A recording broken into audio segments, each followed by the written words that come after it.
Today we are going to study about blindness, color blindness and night blindness. This video is for GNM second year, medical surgical nursing 2. So what is blindness? Blindness is defined as a best corrected visual acuity that can range from 20/400 to no light perception. Legal blindness is a condition of impaired vision in which a person has a BCVA that does not exceed 20/200 in the better eye or whose widest visual field diameter is 20 degrees or less. I'll explain you what is blindness with the help of these two figures. अब blindness में क्या होता है, जो हमारी normal visual field है वो कम हो जाती है. ठीक है, नॉर्मल विजुअल फील्ड कितनी होती है? नॉर्मल विजुअल फील्ड अगर हम देखें तो नेज़ल की तरफ, नाक की तरफ अगर देखें तो नाक की तरफ से 60 डिग्रीज होगी और टेम्पोरल साइड में 100 डिग्रीज होगी. ये हमारी नॉर्मल विजुअल फील्ड होती है और इंडिविजुअली ये डिफ़र भी करती है क्योंकि किसी का हर किसी का स्कल अलग अलग शेप में होता है. किसी की नाक ज़्यादा चौड़ी है, किसी की कम चौड़ी है, किसी का नेज़ल ब्रिज ज़्यादा ब्रॉडर होता है. तो ये डिफ़र करता है. पर नॉर्मल कंडीशन में हम अगर देखा जाए तो 60 डिग्रीज हम नेज़ल साइड देख सकते हैं और टेम्पोरल साइड 100 डिग्रीज से देख सकते हैं. लेकिन अगर ये विजुअल फील्ड कम होकर सिर्फ 20 डिग्रीज रह जाए तो तब हम पेशेंट को लीगली ब्लाइंड कंसिडर कर सकते हैं. 20 डिग्रीज रह जाए अगर विजुअल फील्ड डायमीटर कम या 20 डिग्री से भी कम हो जाए तो तब हम पेशेंट को लीगली ब्लाइंड कंसीडर कर सकते हैं. या फिर अगर हम ये स्नेलिन्स चार्ट देखें तो स्नेलिन्स चार्ट हम किस लिए यूज़ करते हैं? विजुअल एक्यूटी टेस्ट के लिए. जब हमें ये देखना है कि पेशेंट का कितना विजन है तो उसके लिए हम क्या करते हैं, स्नेलिन्स चार्ट को 20 फीट पे रखते हैं, पेशेंट से 20 फीट दूर रखते हैं. या फिर हम 20 फीट बोल लो इसे या फिर 6 मीटर्स बोल लो. किसी कंट्रीज़ में फ़ीट में बात चलती है, मतलब फ़ीट में कंसीडर करा जाता है और किसी कंट्रीज़ में 6 मीटर्स कंसीडर करा जाता है. इंडिया में जितना भी हमारा कैलकुलेशंस होता है वो मीटर्स में होता है. अब्रॉड वगैरह में यूएस वगैरह में फ़ीट में होता है. तो इंडिया में अगर आप देखो, आप कभी भी आई स्पेशलिस्ट के पास जाओ और आपको अपना विजुअल एक्यूटी देखना है तो आप देखना कि जो आपके प्रिस्क्रिप्शंस वगैरह होंगे उस पे doctors visual acuity right eye left eye करके लिखेंगे. 6/6, 6/9 या 6/12 या 6/18 ऐसे लिखेंगे डॉक्टर्स. तो इसका मतलब क्या होता है? 6/6 तो नॉर्मल विजन है, 6/6 रख लो या फिर 20/20, 20/20 या 6/6 इस दी नॉर्मल विजन. इसका मतलब ये होता है जो लास्ट लाइन है हमारी, ये जो लास्ट लाइन है ये पेशेंट लास्ट लाइन को 20 फीट में नॉर्मली पढ़ पा रहा है. मतलब ये नॉर्मल आई जो है 6 मीटर्स में या 20 फीट में नॉर्मली पढ़ सकती है नॉर्मल आई.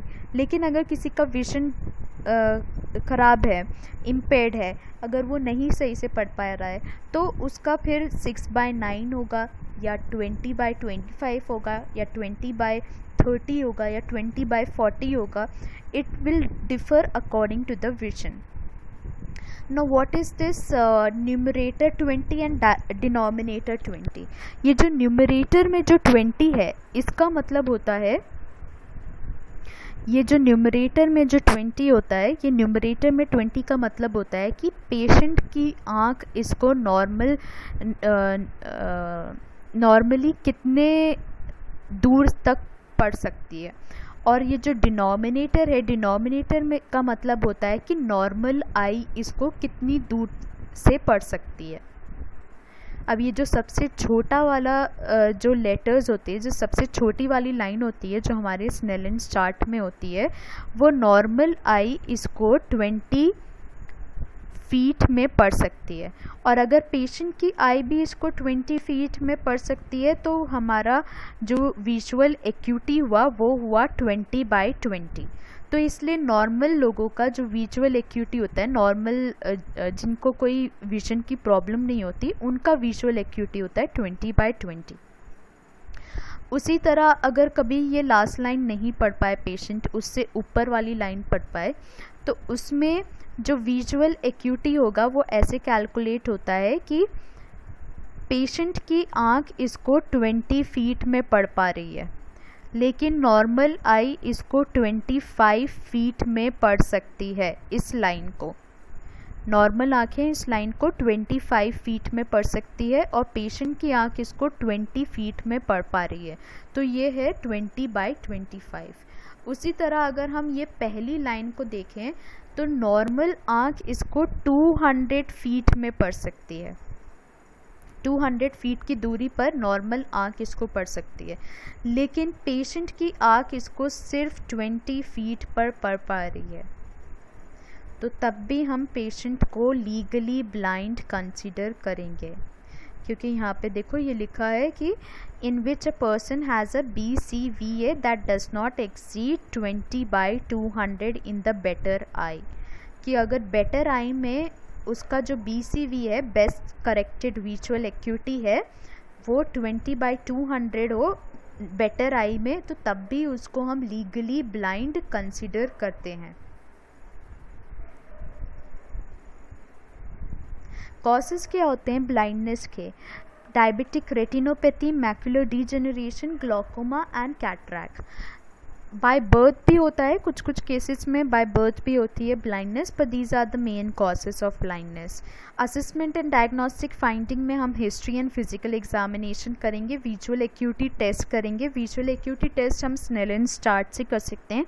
विजुअल फील्ड टेस्ट करेंगे, कलर परसेप्शन करेंगे कि कलर पेशेंट को कितना कलर नज़र आ रहा है, सही से कलर्स नज़र आ रहे हैं कि नहीं आ रहे हैं।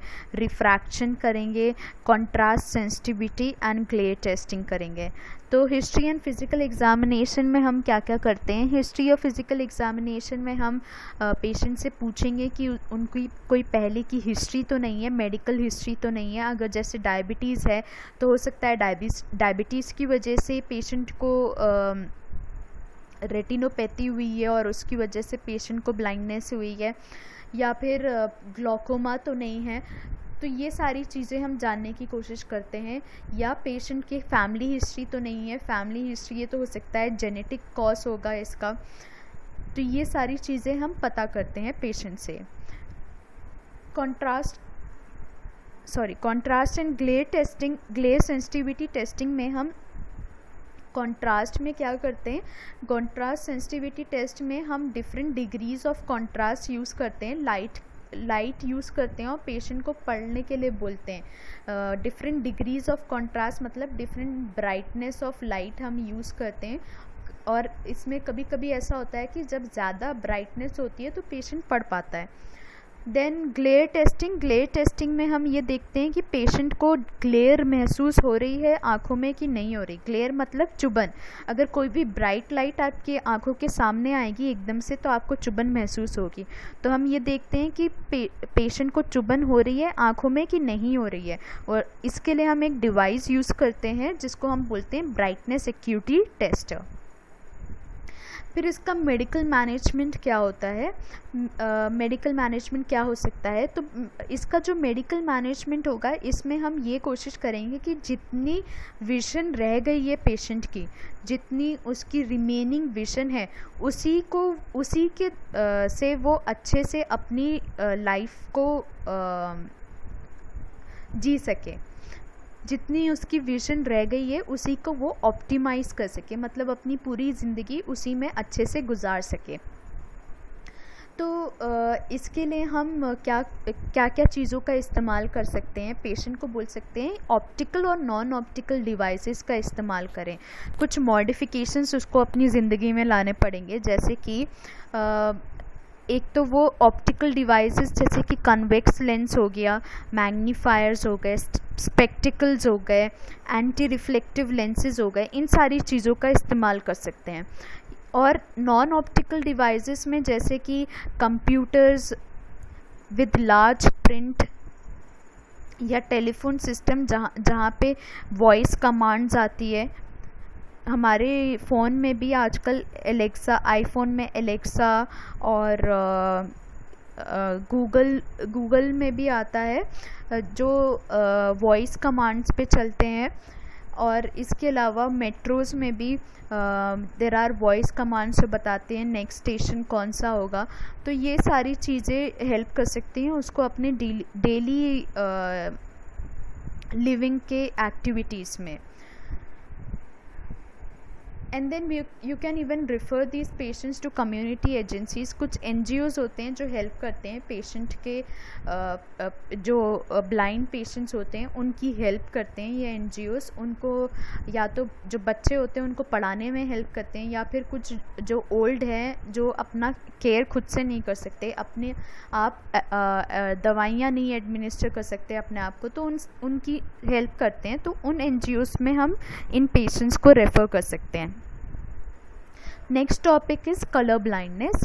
कलर ब्लाइंडनेस आपको पता है कि इसमें कुछ कलर्स नहीं दिखाई देते, या तो पेशेंट को कुछ कलर्स नहीं दिखाई देंगे कलर ब्लाइंडनेस में, या फिर कोई भी कलर नज़र नहीं आएगा कलर ब्लाइंडनेस में। ये अलग अलग टाइप्स के होते हैं कलर ब्लाइंडनेस, या तो कुछ कलर्स नहीं नज़र आते या फिर कोई भी कलर नज़र नहीं आता। और कलर ब्लाइंडनेस ज़्यादातर मेल्स में होता है और फीमेल्स में कम होता है। कॉजेज़ क्या होते हैं कलर ब्लाइंडनेस के? सबसे पहला कॉज इसका होता है जेनेटिक कॉज, जो कि हमें जो कि ये इनहेरिटेड होता है फ्रॉम देयर मदर्स। ये पेशेंट को अपनी मम्मी से मिलता है, जेनेटिक कॉज होता है इसका। और इसके अलावा जो दूसरे डिजीज़ कंडीशंस है जैसे कि डायबिटीज़ हो गया, मल्टीपल स्क्लेरोसिस हो गया, या फिर एज भी एक फैक्टर है which can lead to colour blindness, या कोई मेडिकेशंस हो गई, ये सारी चीज़ें it can lead to colour blindness. Pathophysiology क्या है? पैथोफिजियोलॉजी में कोन्स, हमारी जो आईज रेटिना में दो तरीके के सेल्स हैं, रॉड्स एंड कोन्स हमारी हेल्प करते हैं कलर को डिफ्रेंशिएट करने में। तो कोन्स में बहुत सारे पिगमेंट्स होते हैं, और ये पिगमेंट्स जो हैं 3 तरीके के सेल्स के होते हैं। कुछ सेल्स रिएक्ट करते हैं शॉर्ट वेवलेंथ ऑफ लाइट पर, कुछ सेल्स रिएक्ट करते हैं मीडियम वेवलेंथ ऑफ लाइट पर, और कुछ सेल्स रिएक्ट करते हैं हायर वेवलेंथ ऑफ लाइट पर। जब हमने 12th में रिफ्रैक्शन पढ़ा था तो उसमें हमने पढ़ा था कि जब लाइट रिफ्रैक्ट करती है फ्रॉम अ प्रिज्म, एक प्रिज्म से जब लाइट को हम रिफ्रैक्ट करते हैं तो वो 7 कलर्स में आ जाती है। और ये जितने भी 7 कलर्स हैं इनकी जो वेवलेंथ होती है वो डिफरेंट होती है। कोई शॉर्ट वेवलेंथ के होते हैं, कोई मीडियम वेवलेंथ के होते हैं, और कोई हाइयर वेवलेंथ के होते हैं। तो हमारे 3 टाइप के जो अलग अलग कोन सेल्स हैं वो अलग अलग वेवलेंथ पे रिएक्ट करते हैं।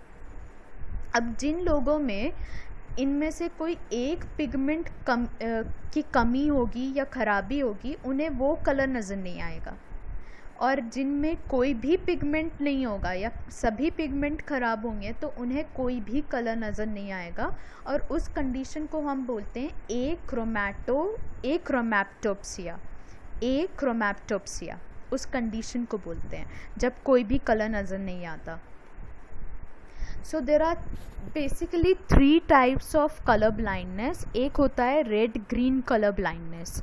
रेड ग्रीन कलर ब्लाइंडनेस में रेड कोन्स और ग्रीन कोन्स सही से काम नहीं करते, और ये अलग अलग टाइप्स के होते हैं रेड ग्रीन कलर ब्लाइंडनेस। सबसे पहले है ड्यूट्रानॉर्मली।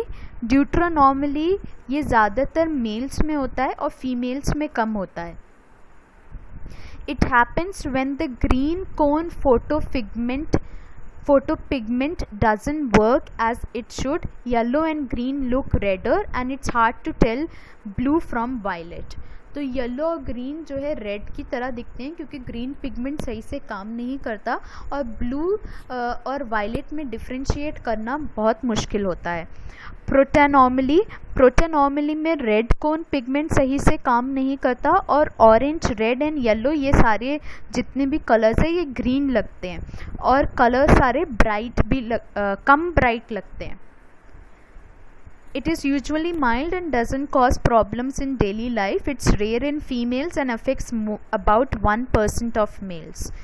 तो मेल्स में अगेन ये भी मेल्स में ज़्यादा होता है। फिर है प्रोटोनोपिया। प्रोटोनोपिया में रेड कोन सेल्स काम ही नहीं करते। इससे पहले जो प्रोटोनॉर्मली था उसमें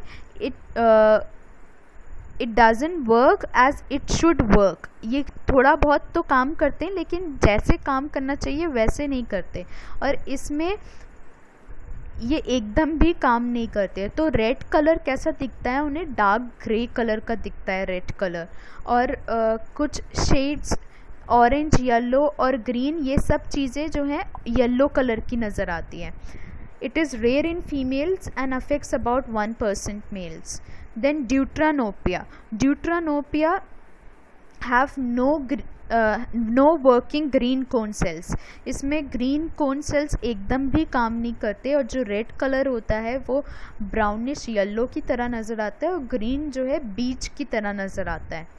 And it affects 1% of males and is rare in females. यहाँ पे आप देख सकते हो ये ड्यूट्रानोपिया है। ड्यूट्रानोपिया ये जो हमने पढ़ा है कि it has no working green cone cells, red में appear brownish yellow and green में लुक बीच। तो यहाँ पे आप देखो ये नॉर्मल आई है, ये रेड है, तो रेड कैसे नज़र आ रहा है, हमें ब्राउनिश येलो नज़र आ रहा है, और जो ग्रीन है ये ग्रीन है, तो ग्रीन हमें कैसे नज़र आ रहा है, ग्रीन हमें बीच नज़र आ रहा है, बीच या तो बीच हम खाकी कलर को भी बोलते हैं, बीच कलर का नज़र आ रहा है ग्रीन। तो इसमें रेड हमें सही से नज़र नहीं आएगा और ग्रीन हमें बीच कलर का नज़र आएगा। This is deuteranopia, this is normal vision, ये नॉर्मल विजन है, ये ड्यूट्रानोपिया है, ये प्रोटोनोपिया है। प्रोटोनोपिया में अभी आपने पढ़ा था कि red colour dark grey colour का नज़र आएगा, और ऑरेंज, येलो और ग्रीन कलर येलो कलर के नज़र आएंगे। तो आप यहाँ देख सकते हो कि जितना भी रेड कलर है ये जितने भी रेड कलर के हैं ये सब ग्रे कलर के नज़र आ रहे हैं।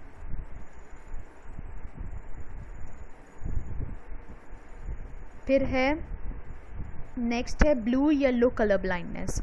ब्लू येलो कलर ब्लाइंडनेस में अगेन यहाँ पे जो ब्लू फोटो पिगमेंट्स होते हैं, ब्लू कोन फोटो पिगमेंट्स, वो सही से काम नहीं करते, या तो वो एकदम भी नहीं काम करते या फिर मिसिंग होते हैं। तो ये दो टाइप का है, and it affects mails and females equally, ये दोनों को इक्वली अफेक्ट करता है। ये दो टाइप के होते हैं, ट्रिटानॉर्मली में blue cone cells work in only a limited way, ये लिमिटेड वे में कोन सेल्स काम करते हैं, ब्लू कोन सेल्स, और blue looks greener and it can be hard to tell pink from yellow and red.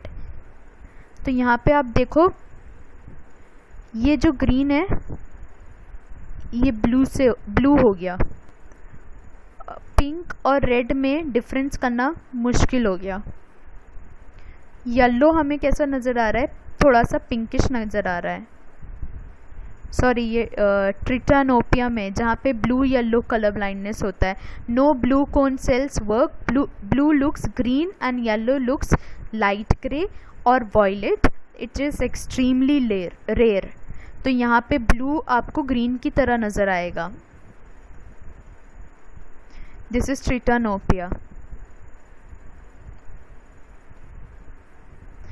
Trigonometrically, your blue cone cells work in only a limited way. Blue looks greener and it can hard to tell pink from yellow and red. It is extremely rare. Then complete color blindness. Complete color blindness में is also known as monochromacy. इसको हम monochromacy भी बोलते हैं, और इसमें कोई भी कलर सही से नज़र नहीं आते। या तो ये दो तरीके का होता है, एक तो ये कोन मोनोक्रोमेसी होता है और दूसरा होता है रॉड मोनोक्रोमेसी। कोन मोनोक्रोमेसी में 2 से ज़्यादा कोन सेल्स के फोटो पिगमेंट्स काम नहीं करते, और इसमें जो है पेशेंट को नियर साइटेडनेस भी होती है और पेशेंट का अनकंट्रोलेबल आई मूवमेंट्स होता है, जिसको हम निस्टैग्मस भी बोलते हैं। रॉड मोनोक्रोमेसी ये होता है एक क्रोमैटोप्सिया, जो हमने पहले डिस्कस किया था। ये severe form of colour blindness होता है। इसमें पेशेंट को सारे कलर्स जो है ब्लैक, वाइट और ग्रे में नज़र आते हैं, ब्लैक, वाइट और ग्रे में ही नज़र आते हैं। देन डायग्नोस्टिक इवैल्यूएशंस में हम इशिहारा कलर टेस्ट करते हैं और जेनेटिक टेस्टिंग करते हैं। जेनेटिक टेस्टिंग इसलिए करते हैं ताकि अगर क्योंकि ये inherited, this condition is been inherited from parents, तो अगर पेरेंट्स को है तो हम पहले से ही जेनेटिक काउंसलिंग कर लेंगे, जेनेटिक टेस्टिंग कर लेंगे और पेशेंट को बता देंगे कि आपके चाइल्ड में ये कंडीशन हो सकती है कि नहीं हो सकती है, और अगर हो सकती है तो आपको प्रेगनेंसी कंटिन्यू करना है कि नहीं करना है। फिर इशिहारा कलर टेस्ट, ये तो मैंने आपको बता दिया था कि इशिहारा बुकलेट होती है जिसमें हम कलर ब्लाइंडनेस के लिए हम यूज़ करते हैं। There is no cure for colour deficiency, और इसका कोई क्योर नहीं होता, बस इसको हेल्प करने के लिए इन पेशेंट्स के पास कुछ कॉन्टैक्ट लेंसेज और ग्लासेस होते हैं जो पेशेंट्स को हेल्प करते हैं। Next is night blindness. Night blindness को हम निक्टैलोपिया भी बोलते हैं। कलर ब्लाइंडनेस में आपको सारे टाइप्स याद करने की ज़रूरत नहीं है, इम्पॉर्टेंट टाइप्स याद कर लेना कि रेड ग्रीन कलर ब्लाइंडनेस होता है, ब्लू येलो कलर ब्लाइंडनेस होता है और कंप्लीट कलर ब्लाइंडनेस होता है। बस ये 3 टाइप याद कर लेना, इसके अंदर के सब टाइप्स याद करने की ज़रूरत नहीं है, because it is very confusing and it is not even up to your level also. You don't need to learn all that. Night blindness, nyctalopia. Nyctalopia में the condition, this condition is also known as nyctalopia, and it makes it hard to see well at night or in poor light. या तो patient को रात में नज़र नहीं आएगा या फिर कम रोशनी में नज़र नहीं आएगा. सिर्फ नाइट ब्लाइंडनेस का मतलब ये नहीं होता कि सिर्फ रात में नज़र ना आए. अगर रोशनी कम है, दिन के वक्त भी अगर रोशनी कम है तो पेशेंट को नज़र नहीं आएगा. और ये कोई डिजीज़ कंडीशन नहीं होती, बल्कि ये सिम्टम्स है दूसरे डिजीज़ कंडीशंस के लिए, जैसे कि अनट्रीटेड नियर साइटेडनेस. तो इसके कॉजेज़ क्या क्या है? Near sightedness, glaucoma medications, cataract, diabetes, retinitis pigmentosa, vitamin A deficiency और केराटोकोनस. सबसे ज़्यादा विटामिन ए डेफिशिएंसी में ये दिखाई देता है नाइट ब्लाइंडनेस. इसीलिए हमारे जो इम्यूनाइजेशन चार्ट है उसमें भी हमने विटामिन ए इंक्लूड कर दिया है, ताकि जो बच्चे हैं उनको नाइट ब्लाइंडनेस ना हो. फिर डायग्नोस्टिक इन्वेस्टिगेशंस में history and physical examination, eye exam, blood test for vitamin A. Management it depends on the cause, कि कॉज क्या है. अगर कैटरैक्ट है तो कैटरैक्ट सर्जरी करेंगे, ग्लॉकोमा है तो उसके लिए मेडिकेशंस देंगे, नियर साइटेडनेस है तो लेंसेज वगैरह से उसको करेक्ट करने की कोशिश करेंगे, और अगर विटामिन ए है डेफिशिएंसी है तो विटामिन ए सप्लीमेंट्स देंगे. फिर विटामिन ए हम कहाँ दे सकते हैं, कब कौन से फ्रूट्स में होता है विटामिन ए जो हम पेशेंट्स को रिकमेंड कर सकते हैं लेने के लिए. जैसे कि ऑरेंज कलर जो फूड्स होते हैं, ऑरेंज कलर फूड्स जैसे पोटैटो हो गया, sweet potato, carrots, pumpkin, mangoes, ये सब चीज़ों में विटामिन ए होता है. विटामिन ए स्पिनिश में भी होता है, पालक में, मिल्क में, एग में, इन सब चीज़ों में भी विटामिन ए होता है. तो ये हम रिकमेंड कर सकते हैं पेशेंट को लेने के लिए.